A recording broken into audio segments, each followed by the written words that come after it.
But when it comes to the halacha of being kovea makom letfilato, the Gemara says we're going to read this week B'ezras Hashem in the parasha regarding Avraham Avinu and how he went out to fight the very, very powerful kings.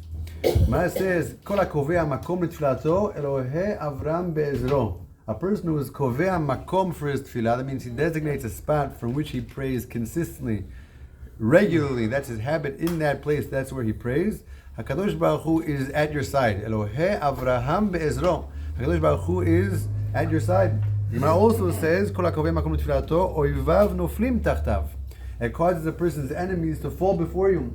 It brings a very, very amazing pasuk. Samti makom la'ami Yisrael.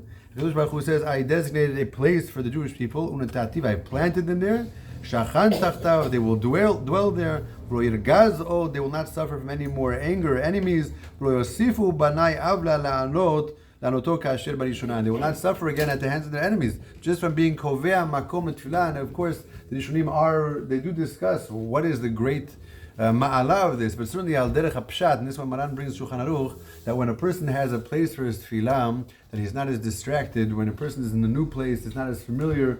We don't adapt quickly to change. So when a person is makom kavua letfilato, then he has this special ma'ala that his tefillah is usually more merukaz, it's usually more concentrated. It's a very, very tremendous ma'ala for just a seemingly relatively simple thing. Some of the details of the halacha are that, number one, it's Yaakov Yosef brings down, it doesn't mean that a person has to pray every single one of the tefillot of the day in the same place, but he should have consistency within that tefillah, meaning if a person prays shacharit in one place, it should be consistently in that Beit Knesset.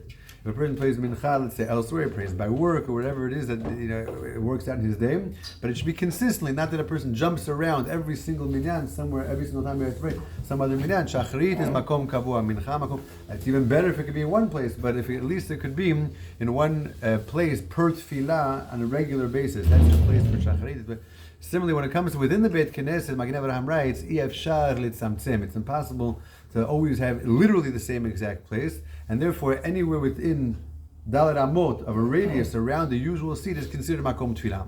So if it happens to be that a person walks in and somebody else is sitting actually in his seat, but the seat next to it is available, that's also called makom tefillah. Anywhere within Dalet Amot, about 8 feet or so radius of a usual spot, that's makom tefillah, makom kavua, according to many poskim. Other poskim say stam, just like we said before, just have one Beit Knesset is itself considered makom kavua, makom tefillah, and it has all the brachot that comes along with that.